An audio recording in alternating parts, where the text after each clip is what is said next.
first of all, just pretty fun game tonight. Yeah, it was a fun game. I like to first state off and give Highlands credit because they played so hard. And they really pushed us to the brink, but a lot of it was how hard Highlands played. They were really well coached, and those kids played as hard as they could. Yeah. Going against athletes like that really just kind of proved what kind of team you guys have to be able to hold on in a game like that. We really had to stay together, and luckily we were good enough to make free throws down the stretch, which was a key component to us being successful tonight. Yeah, definitely.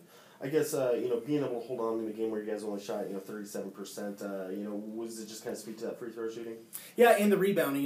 We shot the ball so well in the first half, and anybody that you can't shoot that well the whole game. It's almost impossible. And for us in the second half, we didn't make as many shots, but we did two things very well, and that's we made our free throws and we rebounded. And if you can do those two things, you stay in the game, and we were able to stay ahead. Yeah. What can you kind of just say about McDade, all the threes he was hitting and everything he was doing for them? Both McDade and Cash, you're talking about all-league seniors playing in February, their senior year. They're going to play hard every time now. And we've enjoyed competing against them, and they're very good players. Alex, just obviously going to be a tough night to paint when you're going against another team that likes to block shots. Just how tough was it inside tonight? It was tough. I was getting hacked a little bit and fouled a couple times, but just got to stay cool, and I know I got teammates around me that help spread the ball around as well. Yeah, getting to the line at the end and hitting a few of those turnaround jumpers just feel really good to be able to finish like that. Oh yeah, definitely. Yeah. And I guess Nick, for you, I know kind of a tough shooting night, but what was kind of just your mentality once they started closing the gap?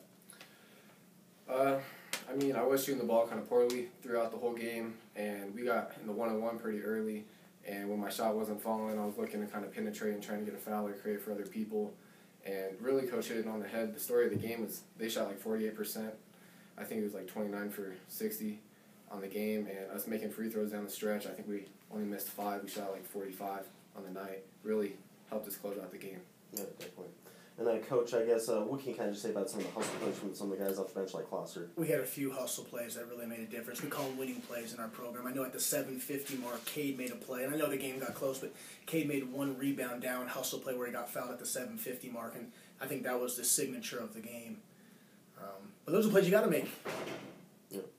When you guys can kind of close out, another night of these back-to-backs with, two great home wins, how's it just kind of set you up for this, 4-game road trip? This is definitely the biggest part of our schedule coming up, and it starts with Pueblo, who beat us here in our gym. We play them on Friday and then Spring Saturday. But for all the teams in the RMAC now that are in the playoff hunt, every game, the next conference game is the most important conference game, and that's exactly where we're at in our season. The next game is the most important game. Yeah. And for Nick and Alex, I guess getting revenge against Pueblo, I guess we'll be just kind of focused on practice as you guys get ready for them. They made a lot of threes against us the first time. We got to make sure on the ball screen. That also hurt us. So this week in practice, we really got to work on good closeouts, guarding the three-point line, and really working on the ball screen. I think that'll help us out a lot. And I guess obviously with a trip to Metro in that same road trip, I guess what could it kind of do if you guys can just have the really successful part of the season like you want? Of course, we're not looking ahead to anything. All of our focus will be on Pueblo Friday night. But for us, anytime you go on the road, you have to be extra focused. It starts with the entire trip, and we'll be ready to play Friday. All right, guys. Thanks a lot.